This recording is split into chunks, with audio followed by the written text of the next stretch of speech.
성부와 성자와 성령의 이름으로 아멘. 하늘을 우러러. 사랑할 하느님 아버지 뜻 안에서 스승이신 예수님과 도움이신 성령님과 사랑할 성모님과 성요셉 아버지와 성미칼 대천사와 하늘의 모든 거룩한 천사들과 성인들의 정구를 청하며 기도드립니다. 사랑할 아버지, 오늘도 아버지 뜻 안에서 저희의 내적이고 외적인 모든 것을 하나도 남김없이 예수님과 머니 하나 되신 성심을 통해 아버지 뜻에 모두 봉헌을 드립니다. 또한 아버지께서 그토록 갈망하시는 영혼들, 아버지의 나라로 초대하고 인도하기를 원하시는 전 세계의 모든 영혼들, 특별히 아버지께서 구원하기를 원하시는 그 영혼들도 같은 지향과 갈망으로 저희의 인성이 끌어안아 예수님과 머니 하나 되신 성심을 통하여 아버지 뜻에 모두 봉헌드립니다. 아버지, 이들 안에 이들을 속이는 인간적인 것, 그리고 기호적인 것, 경향적인 것, 근시안적인 자애심과 이기심, 이런 것을 타고 역사하는, 그래서 그들을 끊임없이 한평생 속여서 무엇이 자신의 영혼에게 탁월하게 좋은 것인지, 어떤 것이 효용과 가치를 높이는 것인지를 깨닫지 못하게 소경으로 만드는 이 모든 마귀를 어머니의 발 아래 특별히 봉헌드리고 예수님의 빛과 물과 피의 늑방에 묻사오니 그 모든 마귀를 어서 빨리 전 인류에서 하나도 남김없이, 잔뿌리 하나도 남김없이 모조리 다 불태워 주시고 없애버려 주시고 속간에서 영원히 패망케 멸망케 하시옵소서. 그리하여 그 빈 곳에 이제 아버지의 뜻 거룩하신 진리가 그 인류가 따라야 될 기준이요 모범이 된다라고 소리 높여 외쳐 아버지 뜻이 전 인류를 다스려 주시는 세상이 어서 빨리 오기만을 갈망으로 희망합니다. 오늘도 이 나라와 북한과 미국과 특별히 전 세계에서 아버지가 구원하기를 원하시는 모든 영혼들을 어머니의 성심, 하나 되신 성심 가장 깊은 곳에 작은 아기들로서 그들 모두를 봉헌드리오니 사랑을 어머니, 눈과 귀가 영적인 이 진리의 빛에 의해 완벽하게 뜨일 수 있도록 옳음과 그름을 똑바로 분별할 수 있도록 참됨과 거짓을 똑바로 분별할 수 있는 영안을 그들 모두에게 활짝 열어주시옵기를 간곡한 갈망으로 청원드립니다. 이 모든 기도 우리 주 그리스도를 통하여 비나이다. 아멘. 성부와 성자와 성령의 이름으로 아멘. 안녕하십니까. 하나님의 뜻 선교의 윤피아 수녀입니다. 오늘 아버지께서 우리에게 이 인류에게 주신 말씀, 그 말씀 안에 숨어있는 아버지의 거룩하고도 지고하신 나라, 또 아버지께서 다스리시는 방법들, 원리들, 이런 것들을 오늘 주신 말씀을 통해서 함께 배워보도록 하겠습니다. 2020년 7월 5일 주일입니다. 제1독서 역대기하권 24장 18절에서 22절까지 말씀입니다. 그 무렵 요아스 임금과 유다의 대신들은 주 저희 조상들의 하느님의 집을 저버리고 아세라 목상과 다른 우상들을 섬겼다. 이 죄 때문에 유다와 예루살렘에 진노가 내렸다. 주님께서는 그들을 주님께 돌아오게 하시려고 그들에게 예언자들을 보내셨다. 이 예언자들이 그들을 거슬러 증언하였지만 그들은 귀를 기울이지 않았다. 그때 여호야다 사제의 아들 즈카리야가 하느님의 영에 사로잡혀 백성 앞에 나서서 말하였다. 하느님께서 이렇게 말씀하십니다. 너흰 어찌하여 주님의 계명을 어기느냐. 그렇게 해서는 너희가 잘 될 리 없다. 너희가 주님을 저버렸으니 주님도 너희를 저버렸다. 그러나 사람들은 그를 거슬러 음모를 꾸미고 임금의 명령에 따라 주님의 집들에서 그에게 돌을 던져 죽였다. 요아스 임금은 이렇게 즈카리아의 아버지 여호야다가 자기에게 바친 충성을 기억하지 않고 그의 아들을 죽였다. 즈카리아는 죽으면서 주님께서 보고 갚으실 것이다 하고 말하였다. 주님의 말씀입니다. 하느님 감사합니다. 오늘 등장하고 있는 이 요아스 임금, 그리고 즈카리아와 여호야다, 이 세 명의 관계성을 먼저 알아야 이 복음을 여러분께서 쉽게 이해하실 수 있으십니다. 이 요아스 임금은요, 이 가문의 그 왕권 쟁탈전, 피바람이 불 때 이 즈가리아라고 하는 이 즈가리아가 지금 사제죠. 사제인지 정확하게 안 나와 있네요. 이 즈카리아라고 하는 사람의 아버지 여호야다가 사제였습니다. 그 여호야다가 사제였는데 이 여호야다 사제가 이 왕위 쟁탈전으로 피바람이 불 때 이 요아스 임금 아주 어린 나이 그 아이일 때 아주 어린 나이일 때 이 여호야다 사제가 요아스 임금을 성전에 몰래 숨겨줘가지고서 거기서 몇 년 동안 자라게 합니다. 그리고 나서는 나중에 이제 처단해야 될 주님 보시기에 합당치 않은 세력을 처단해야 될 모든 것이 다 끝나고 나서 여호야다 사제가 이 요아스 임금을 이제 왕세자로서 임금으로서 즉위시키는 아주 중심적이고 주도적인 역할을 한 사람이 여기 오늘 등장하는 즈카리아의 아버지인 사제 여호야다입니다. 그런데 그 여호야다 때문에 요아스 임금은 목숨도 연명할 수 있었고 또 왕 자리를 잃어버리지 않고 차지할 수가 있었죠. 그럼 은인이죠, 은인. 정말 은인이라는 말로도 부족한 자신의 모든 것을 바쳐서 신의를 지켜야 되는 그런 존재가 여호야다 사제죠. 그런데 이 배은망덕하고 신의를 저버리는 인간의 정신세계가 수준이 어떤 것인지를 오늘 우리는 요아스 임금을 통해서 알 수 있습니다. 자, 이 요아스 임금은 여호야다가 살아있을 때, 이 여호야다 사제가 살아있을 때는 요아스 임금이 하느님께 잘 반영하고 이스라엘을 잘 통치해서 살아갈 수 있도록 충심 어린 조언도 하고 충직하게 옆에서 보좌를 잘해서 요아스 임금이 하느님 눈에 거슬리거나 눈에 나는 것을 안 하고 잘 아버지 뜻에 의해 통치를 하고 살아가게 됩니다. 그런데 이제 여호야다 사제가 나이가 많이 들어가지고 죽게 되자 요아스 임금이 어떻게 됐냐면 이제 이런 일이 왜 벌어지는 거냐면요. 주변에 있는 여러 신하와 원로 중신들이 있잖아요. 이제 그 사람들이 요아스 임금을 좌지우지하게 되는 거죠. 왜? 여호야다 사제가 죽었으니까 충직하게 하느님 뜻에 올바르게 반영할 수 있도록 이끌어주는 사람 하나가 딱 사라지고 나니까 요아스 임금이 어떻게 됐냐.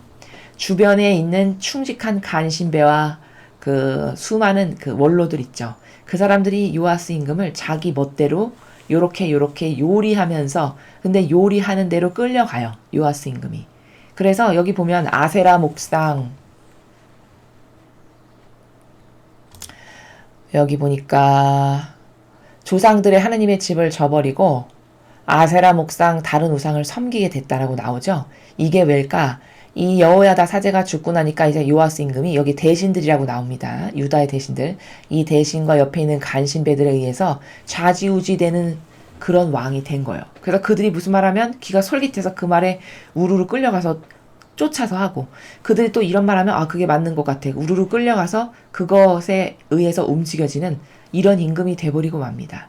그래서 하느님이 눈에 거슬리는 짓을 계속 하게 돼요. 그러니까 저렇게 우상 숭배를 막 하고 이런 일이 벌어지는 거죠. 근데 아버지께서는 그래도 기회를 주시느라 끊임없이 예언자들을 보내십니다. 이것은 이렇게 해서 잘못된 겁니다. 이렇게 하면 안 됩니다. 이렇게 하면 망합니다. 이렇게 끊임없이 이 요아스 임금에게 예언자들을 보내죠. 근데 이 예언자들이 이것은 안 됩니다. 잘못했습니다. 하나님께서 보시기에 옳지 않습니다. 끊임없이 증언하지만 듣기 싫잖아요. 자아에 충직한 종으로 살면 자신에게 바른 말하는 사람이 굉장히 꼴보기 싫고 눈에 가시고 듣기 싫죠. 왜 자존심을 건드렸네 이런 말을 하면서 귀를 기울이지 않아요. 왜? 마귀독으로서 충직하게 살아가다 보니 하느님의 일꾼이 와서 전해주는 이야기를 들을 만큼의 은총도 없는 거죠. 그마저도 마음이 겸손하고 정직한 나라에 있어야 그 말이 들어오고 아 내가 잘못했구나 하느님께 이렇게 하면 안 되지 이런 마음이라도 이런 회개의 마음이라도 가질 텐데 그런 의견조차도 들지 않을 만큼 완전히 충직한 마귀의 하수인이 돼버린 거죠. 그래서 아무리 예언자들이 와서 얘기해도 듣질 않아요. 오히려 듣는 말은 누구 말만 듣냐? 자기 옆에 있는 충직한 간신배와 대신들 이 사람들 말만 들어서 우상 숭배를 그토록 열심히 합니다. 그러니까 이제 그것을 보다 못한 여호야다의 그 아들 즈카리아가 있었어요. 근데 그 즈카리아가 이건 아니니까 하느님께서 즈카리아를 도구로 쓰시는 거죠. 아 이건 하느님이 역겨워하시는 일만 골라서 하니까 아버지의 뜻이 즈카리아를 통해서 말씀하시기를 뭐라고 말씀하시죠? 하나님께서 이렇게 말씀하십니다. 충직한 도구로서 지금 아버지의 뜻이 전하시는 것을 이야기하는 거예요. 그대로 전해받고 너희는 어찌해서 주님의 계명을 어기느냐. 한 분이신 하느님만을 사랑하고 온 마음과 정신과 힘을 다해서 사랑하라가 1계명이잖아요. 일계명부터 어기고 있죠. 그쵸?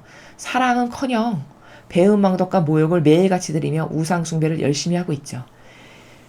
그것을 다 아시는 하느님께서 경고를 계속 하시는 거죠. 어째서 계명을 어기느냐. 그렇게 해서 잘 될 리가 없다. 주님을 저버렸으니 주님도 너희를 저버렸다. 그런데 이럴 말을 하는 스가랴의 말을 들을 만큼 겸손함도 없고 정직함도 없고 아이의 마귀에 충직한 종이 되어버린 요아스는 귀에 거슬려요. 그러니까 어떻게 했냐. 명령을 내리기를 주님 집들에서 그에게 돌을 던져 죽여버렸습니다. 주님 집들이면 뭘까요? 성전 안에서 이런 죄악을 저지른 거예요. 하느님 아버지께서 뻔히 내려다보시는데. 여호야다 사제는 과거 요아스 임금을 지켜줄 때 그 요아스 임금을 배신하고 몰아내려고 하는 그 마귀의 세력을 그토록 마귀고 사악한데도 불구하고 주님의 집 뜰에서 죽이는 것이 아버지 보시기에 합당치 않다 하여 다 밖으로 끌고 나가서 군사들을 시켜서 처단하는 것을 우리가 요 앞에 이게 지금 24장이죠. 23장, 22장 이런 곳을 읽어보면 알 수 있습니다. 그러니까 정신이 올바르지 않다 보니 감히 사욕과 욕망으로 눈먼 살인을 다른 곳도 아닌 주님 집에서 이렇게 버젓이 저지르고 있는 것이죠. 그러니까 이제 스가랴가 죽으면서 이야기하길 주님께서 보고 갚으실 것이다. 이렇게 선언을 하고 죽게 됩니다. 자, 요아스 임금 같은 사람이 이 세상에 여러분 많을까요? 적을까요? 지금 세상은요. 타협하고 옳지도 않은 것인데 거기에 동조하고 타협하는 것이 양심에 꺼리낌이 있거나 그것이 아버지 보시기에 이게 옳지 않은 거니까 내가 이러면 안 되지라고 하는 어떤 바른 정신이 있는 사람을 찾아보기가 참 힘든 세상이 됐습니다. 그러니까 종교 지도자들조차도 타협을 하니까 하느님께서 옳지 않다라고 여기시는 종교연합에 그렇게 수많은 종교 지도자들이 몰려와서 하나 되고 사인하고 협력하기를 그토록 원하죠.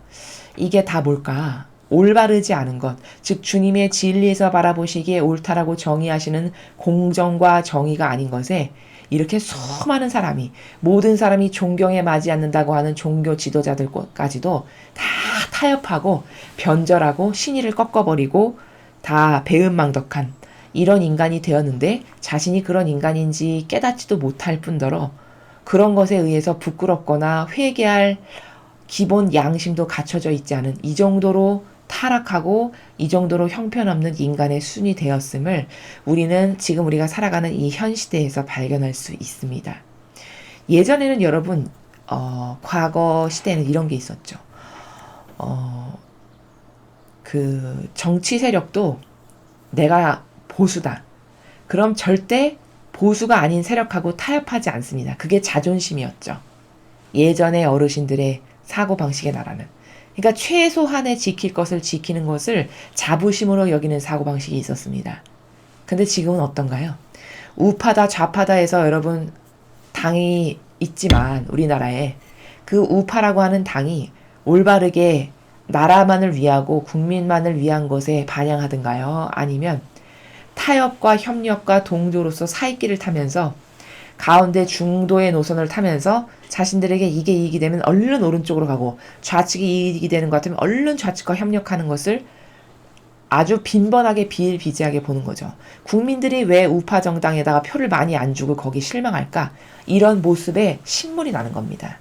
이렇게 예와 아니오가 분명치 않아가지고 좀 확고부동하게 신념이 있고 소신이 있어서 자신이 옳은 것에는 내가 목에 칼이 들어와도 이걸 지키지. 어떤 이런 결기와 결단력과 이런 정신이 딱딱 보인다면 맺고 끊는 것이 딱딱 있을 것이고 이것을 보는 사람은 감동받을 것이고 그것이 옳다라고 지지하는 국민들이 아주 확실하게 그 정당을 밀고 그 세력과 하나 되길 원하겠죠. 그러나 이 대한민국의 불행한 여러 가지 이유들 중에 하나는 동조하고 협력하고 타협하는 것을 마치 세상을 살아가는 지혜와 슬기찜으로 여기는 게 이 세상의 사고방식입니다. 그러니까 나는 중도예요. 이런 말을 아무렇지도 않게 해도 그게 잘못된 거라거나 혹은 그게 진리에서 봤을 때 악이라고 하는 이런 나라를 발견하지 못하니까 저는 중도입니다. 중도가 더 현명하고 좋은 것으로 말하죠. 그렇지만 사실 중도라는 것은 제가 말씀드렸지만 저는 저에게 이익이 되면 그것이 무엇이든 타협할 준비가 만반의 상태로 되어 있는 사람입니다. 이걸 광고하는 거죠. 이 정도로 이 시대의 정신이라는 것은 각이 없습니다. 맺고 끊는 예, 아니요, 예, 아니요 이런 어떤 각이 없고, 그리고 우유부단하고 유려하고 부드러우면 오히려 그게 지혜와 슬기인 걸로 착각하고, 그리고 그런 사람을 현명하다 지혜롭다라고 말하며 나도 그 스탠스를 취해서 그 나라에서 살며 어떤 쪽이든 내가 이득이 될 때 이 양발을 왔다 갔다 하면서 어디든 몸담을 수 있는 이런 자세를 갖추고 살아가는 이런 정신. 그치만 그런 정신이 하나도 부끄럽거나 비겁하게 느끼거나 양심의 가책은 없는, 이 정도로 변질된 세상이 되었는데 그런 자신에게 만족하고 산다. 아, 이건 참 비참하고 비전 없는 일입니다. 개, 돼지가 아니고서야, 지성을 갖춘 인간이고서야 어떻게 그런 자신이 그렇게 이득이 되면 그것이 무엇이건 타협하는 게 나라는 존재의 만족감을 가진다? 이건 심각한 수준이죠. 그래서 우리는 오늘 요아스 임금을 통해서 얼마나 인간이라고 하는 그 속물적 근성, 그 자아라고 하고 근시안적이라고 하는 이기심과 자애심이라고 하는 이것이 다 우리를 속이는 막인데, 그 영역 아래에서, 그 프레임 안에서 살면 요아스보다 더 나을 반향은 절대 안 나온다.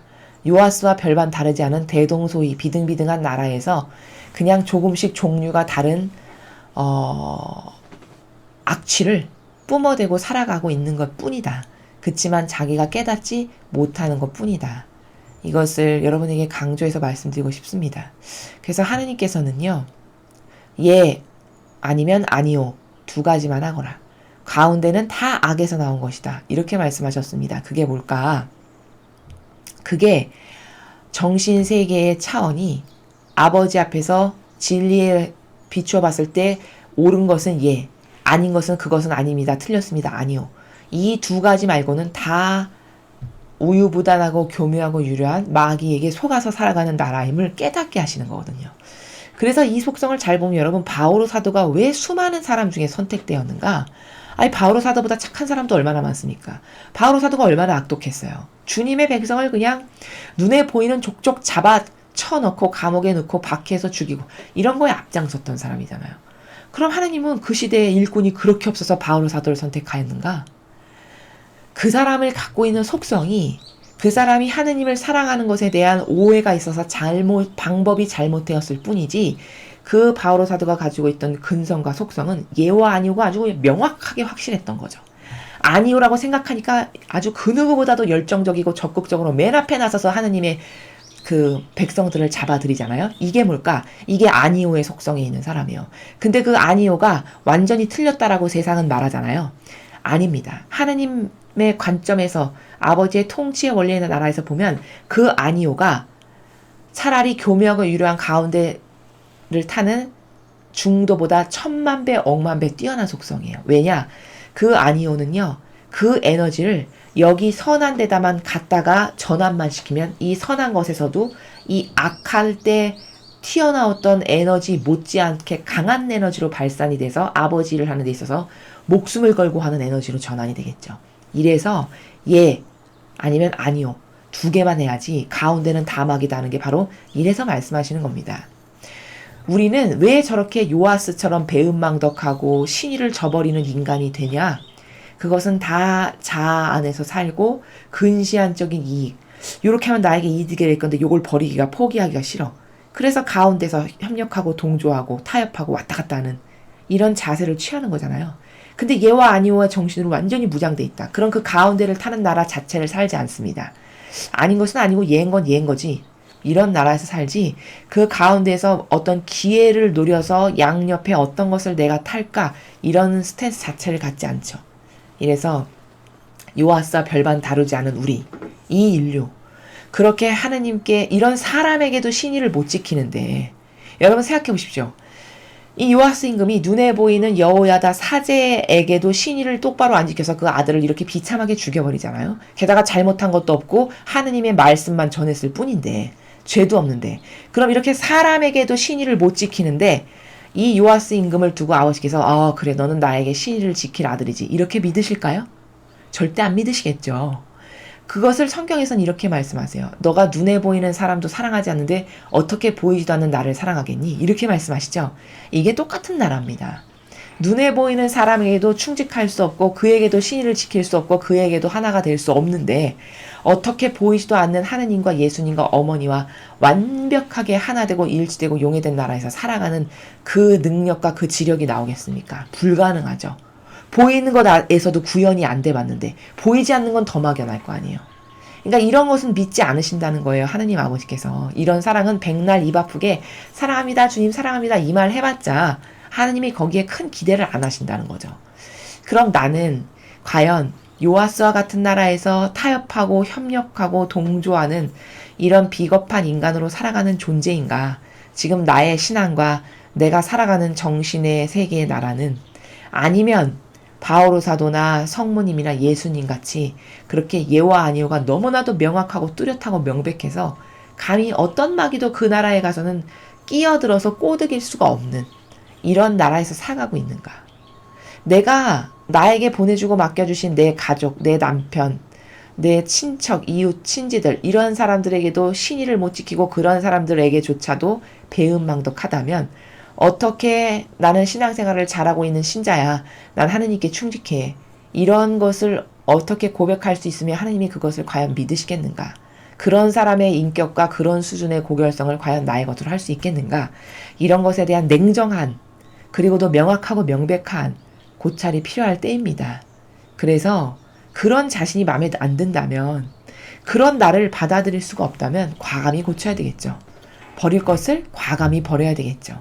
그래서 아버지가 내 안에서 나를 마음껏 쓰실 수 있는 도구가 되게 해드리려면 저렇게 요아스 임금처럼 자아에 충직한 종으로 살아서 분별 능력조차도 없어가지고 자기 원로들이 하는 이야기만 고지고대로 따라 믿고 왕이라고 하는 사람이 그런 지력 하나도 없어서 그런 지각 능력 하나도 없고 떨어져가지고 옆에서 와서 간신배들이 하는 말이나 들으면서 살아가는 이런 왕의 수준. 이런 왕의 수준인 사람들이 참 지금 세상에는 많죠. 대표적으로 리더부터. 그래서 나는 그런 게 마음에 안 든다면 과감히 뜯어 고쳐야 됩니다. 어떻게 뜯어 고쳐야 될까요? 일단 내가 가지고 있는 진리에 반하는 속성 있죠.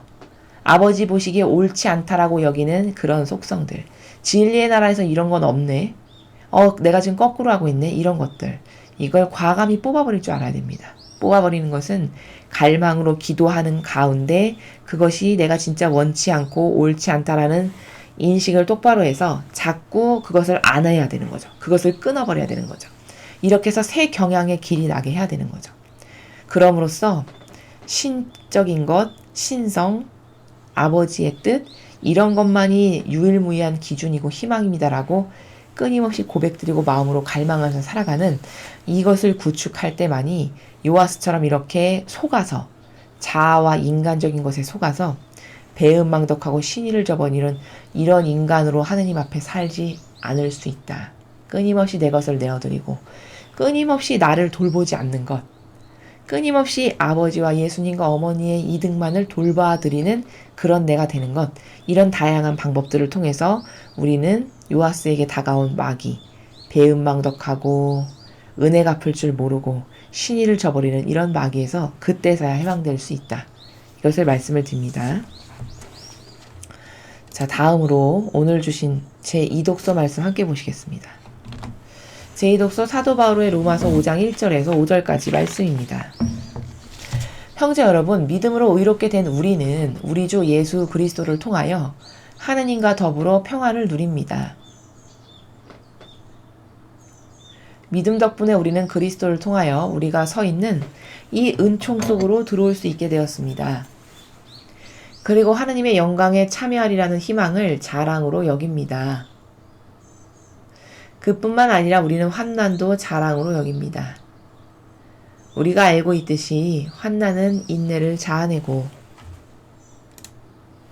인내는 수양은 희망을 자아냅니다.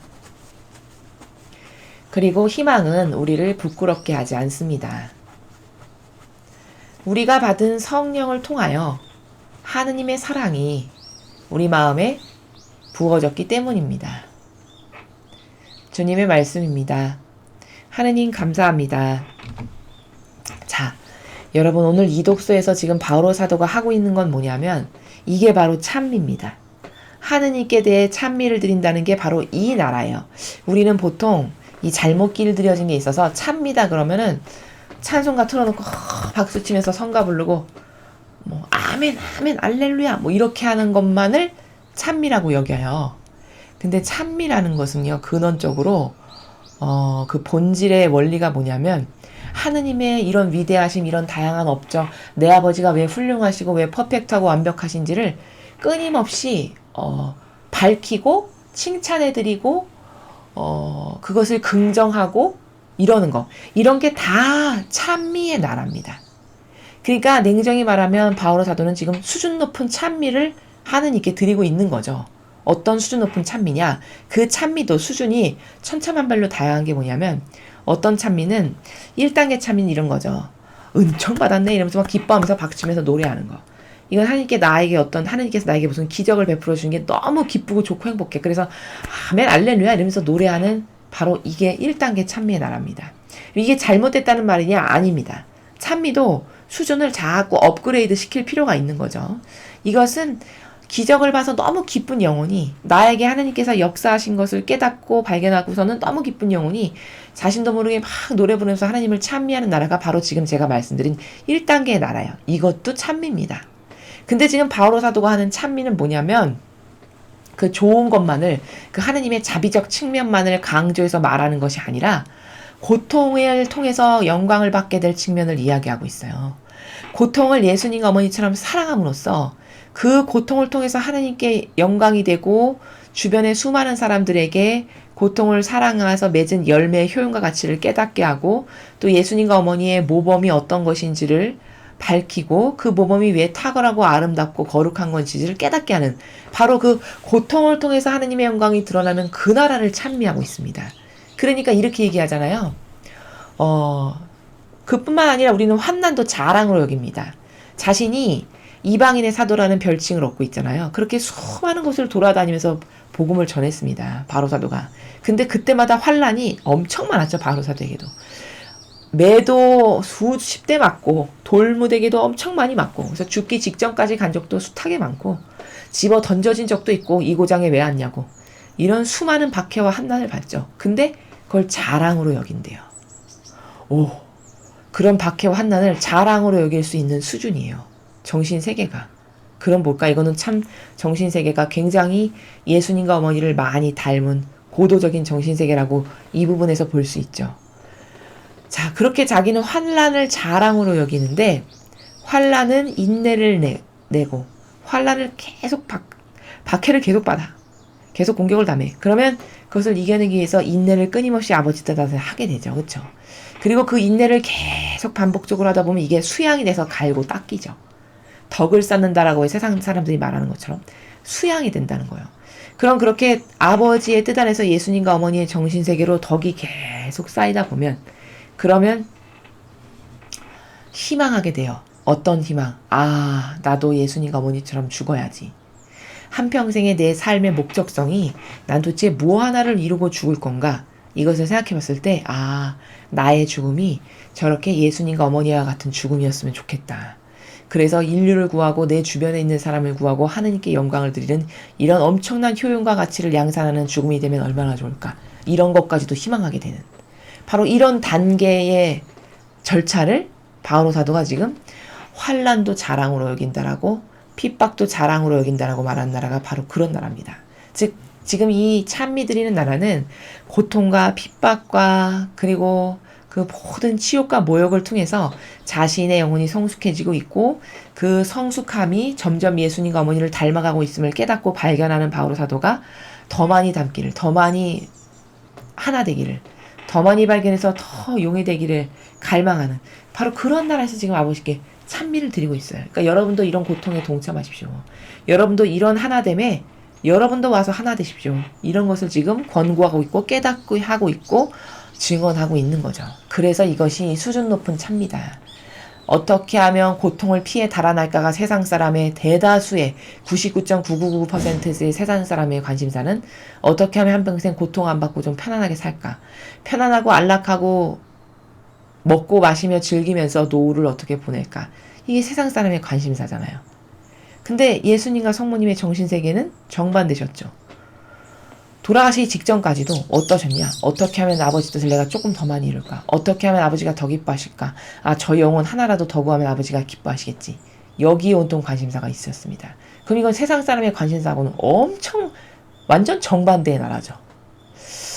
그래서 이런 예수님과 어머니를 닮기를 희망하고 갈망하고 그런 사랑이 내 마음과 정신 안에 부어진 그 찬미를 지금 바오로 사도는 로마에 살아가는 신자들에게 고백하고 있으며 그들도 이런 정신에 도전하기를, 그래서 이런 찬미를 나와 함께 드릴 수 있기를, 이것을 오늘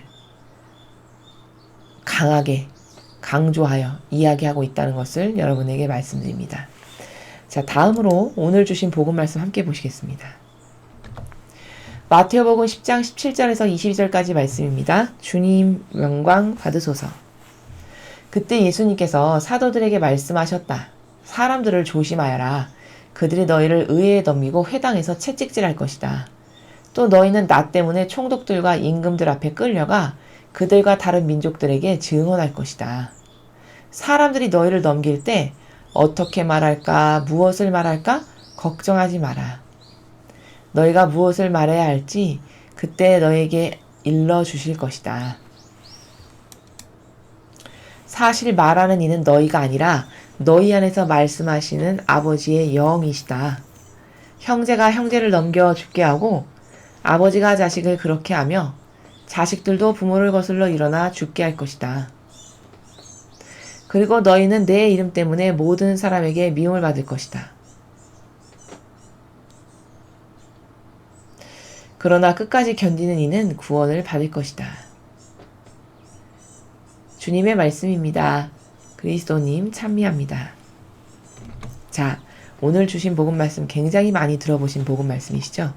근데 여기 많이 들어본 거지만 이 원리까지는 아마 생각을 깊게 안 해보셨을 겁니다. 자, 예수님께서 앞으로 이제 사도들에게 아버지의 뜻을 행할 그 종들에게, 제자들에게 말씀하시는데, 앞으로 너한테 이런 일들이 일어날 거야. 사람들이 회당에서 책찍질할 거고, 총독과 임금들 앞에 끌려가서 매맞을 거고, 증언하게 시킬 거고, 이런 일이 일어날 거라고 이야기하세요. 그럼 왜 제자들에게 이런 일이 일어났을까? 여러분, 세상 사람에게도 이런 일이 일어나던가요? 아니요. 오히려 세상 사람에게는 이런 일이 안 일어나죠. 이런 심각한 박해, 이렇게 치열한 박해가 일어나진 않죠. 그럼 왜 사도들에게는 이런 환난과 역경과 고난이 매일 있을까? 그거는 원리적으로 이야기하면 이들이 예수님과 하나 된 사람들이기 때문입니다. 이들이 의지적으로 예수님을 따라다닌 건 뭘까요? 3년 동안 저는 스승님의 제자입니다. 저는 스승님과 하나 되었습니다. 저는 스승님과 함께 끝까지 배우겠습니다. 이렇게 하나 된 사람들이죠. 그러므로 하나 됐다는 것은 좋은 것만 공유하는 건가요? 아니죠. 나쁘고 슬프고 억울한 것까지도 다 함께 공유하는 것이 진짜 하나 된 사람의 정신이죠. 그래서 사도들에게 이런 박해가 있을 거라는 건, 너희들이 나랑 하나 됐잖니? 나를 보거라. 내가 세상에서 얼마나 많이 핍박과 박해를 받는지. 그러므로 너도 나랑 하나 됐다면 너희에게 이런 핍박과 박해와 온갖 모욕과 치욕이 다 있을 거야. 이 나라에서 말씀을 하시는 거예요. 근데 그것이 너에게 몰려올 때 여기서 중요한 건 뭐냐?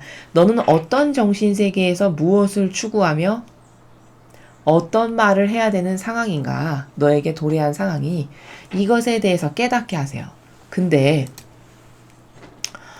여기서 중요한 거는 오늘 이렇게 너희가 악에게 끌려가서 유린당하고 농락당하고 뭘 추궁당하고 할 때 네가 무엇을 말해야만 하는 그런 상황이 왔을 때 뭘 말하지? 어떻게 말하지? 어떻게 아버지를 대변해드리지? 가만히 있어봐. 무서운데? 두려운데? 이런 기타 등등의 쓰잘데기 없는 생각 단 하나도 필요 없다는 거예요. 사실 말하는 이는 너희가 아니라 너희 안에서 말씀하신 아버지 영이시다. 저 메커니즘으로 말하게 된다는 겁니다. 저 메커니즘의 원리를 알아야 되겠죠? 20절의 메커니즘. 자, 그러면은 20절의 메커니즘이라는 거는 바로 이겁니다. 내가 나를 완전히 배제시켰어요. 완전히 내 것이라고 하는 것은 없어. 나를 돌보는 나라도 없고 내 것을 챙기는 마음도 없고 내 거라고 존중하고 떠받들고 더 대단하게 여기는 마음도 없고 내 기호나 뭐 정서나 어떤 내가 가진 이 모든 것, 나의 선 이런 것에 대해서 완전히 떠났고 완전히 그것을 거부한 사람이고 그것이 나에게 영향력을 못 끼치는 이런 정신세계가 딱 구축된다. 그러면 그 안에서 내가 무슨 말을 하건 어떤 역사가 일어나건 그건 다 선한 거다. 라면 다 성령 하느님께서 내 안에서 하신 거다. 라는 겁니다. 그러니까 말하는 이가 네 안에서 말씀하신 아버지의 영이시다라고 하는 나라는 바로 이 나라를 말하는 거예요. 내 자아와 인성이 다 죽어 없어져가지고 아버지가 내 마음 안에서 무엇이건 자유자재로 하실 수 있는 나라.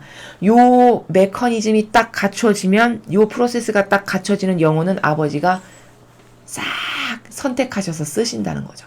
그렇게 선택된 많은 구약의 선견자와 예언자들을 보십시오. 다니엘을 보세요. 얼마나 자기 배제가 철저한가. 엘리야를 보십시오. 얼마나 자기 배제에 있어서 철저하고 퍼펙트하고 완벽한가. 그러니까 싹싹 뽑아다 쓰시죠. 그리고서는 그 영혼들이 입을 벌리고 열어서 말하는 모든 것은 다 하느님의 말씀이었어요. 왜? 왜 그렇다라고 입증할 수 있는 확고한 증거가 뭐냐? 그들을 위한 것은 하나도 안 했으니까요. 하나도 안 했으니까 그렇다면 그 영혼은 악이 지금 지배하지 못하고 있는 상황이거든요. 그럼 그 영혼을 얼른 냉큼 하느님의 영께서 지배하고 다스리시죠. 왜? 악이 없으니까.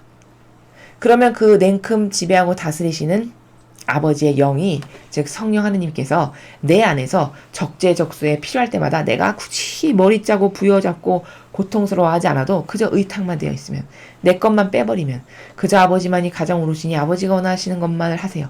이 마음으로 항상 살아가면 죽음이 닥친다 한들 지옥에 끌려간다 한들 메마른 사막에 집어던져진다 한들 아무것도 동요가 되거나 미동이 되거나 눈 하나 깜짝하지 않고 완전히 하느님 아버지께서 즉 성령님의 영께서 나를 지배하고 다스려서 내 안에서 필요한 것을 마구 꺼내서 다 말씀하시는 이게 네 안에서 구현이 될 거다.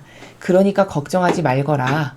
이렇게 말씀하시는 나라가 오늘 예수님께서 마태오복음 10장 17절에서 22절을 통해서 말씀하시는 나라가 바로 이 나라입니다. 그래서 우리는 나의 이 사고라고 하는 메커니즘 자체를 완전히 바꿔야 되는데요. 지난날 30년, 40년, 50년 써먹었던 이 사고 방식의 메커니즘을 완전히 바꿔야 되기를 어떻게 바꿔야 되냐? 나를 위한 건 아무것도 없어. 나를 위한 건 아무것도 하지 말아야지. 왜? 그렇게 자기 배제가 철저해야 아버지께서 나를 주님의 진짜 참된 도구로 쓰실 수 있으셔. 이것에 대한 확고부동한 메커니즘이 딱 써있다. 그리고 그렇게 자기를 위해서 무엇을 주장하고 말하는 것이 실제 본질의 영혼의 자기를 위한 거냐? 절대 그게 아닙니다.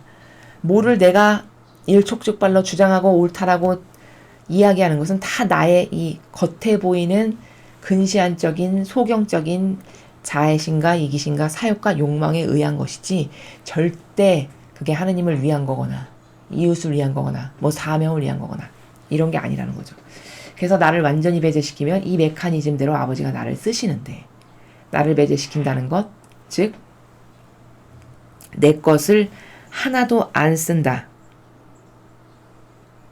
그러면 그때 내 안에서 하는 하느님 보시기에 이웃에게 하느님에게 옳고 좋은 것만을 행하는 그 모든 정신세계가 나를 차지하셔서 아버지의 입이 되게 하시고 정신이 되게 하시고 손과 발이 되게 하시고 그렇게 충직한 도구요 매개체가 되게 해주신다.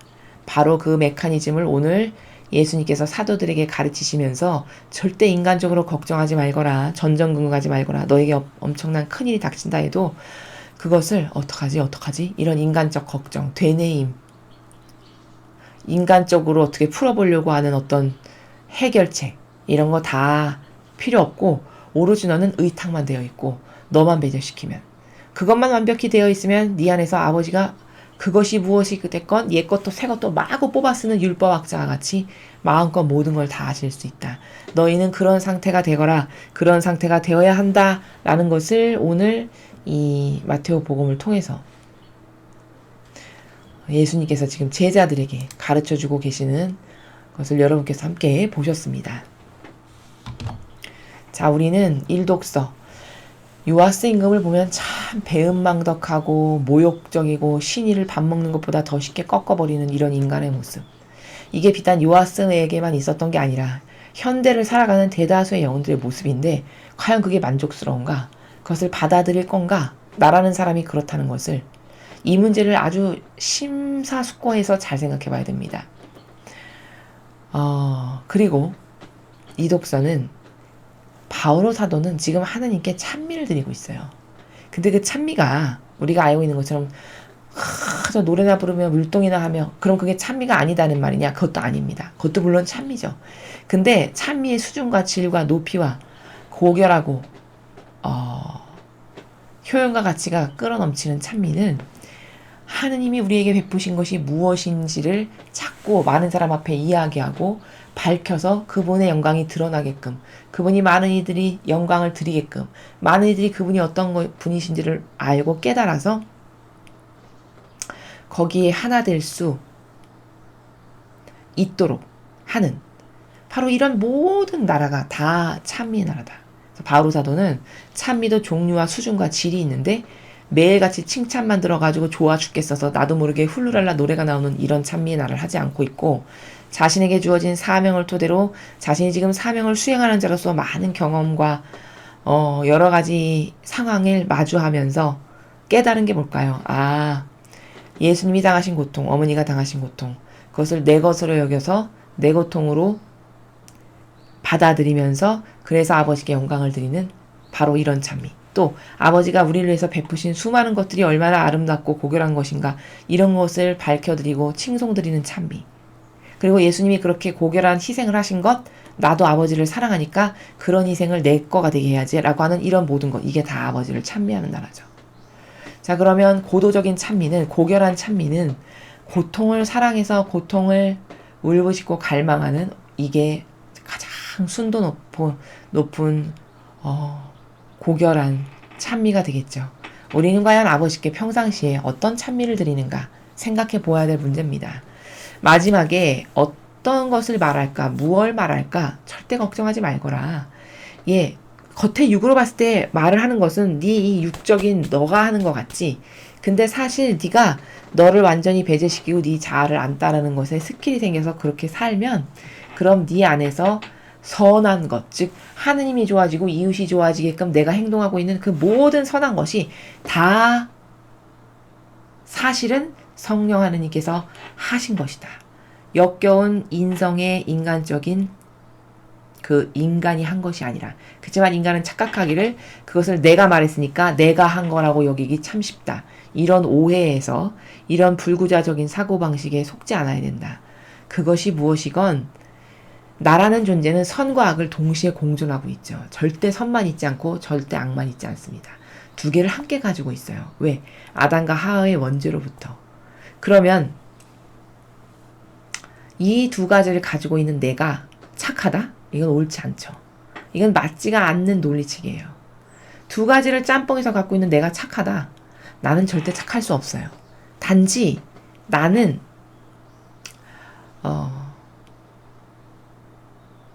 아버지 뜻 안에서 그것이 무엇이건 아버지가 원하신 것이면 다 받아들이는 이런 정신, 완전히 하나 되기를 갈망하는 이런 정신, 이것만이 하느님이 기꺼이 받으시는 거고 즐거 받으시는 거고, 이런 정신을 통해서 이렇게 성령 하느님께서 역사하시고 내 안에서 필요할 때마다 적재적소에 악과 싸우고 대적할 말까지도 다 깨닫게 하시고 불어넣어 주시고 말씀하게 하신다.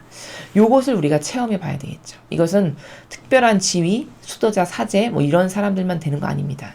누구나 다 아버지의 뜻이 여러분 안에서 말씀하시게 하실 수 있습니다.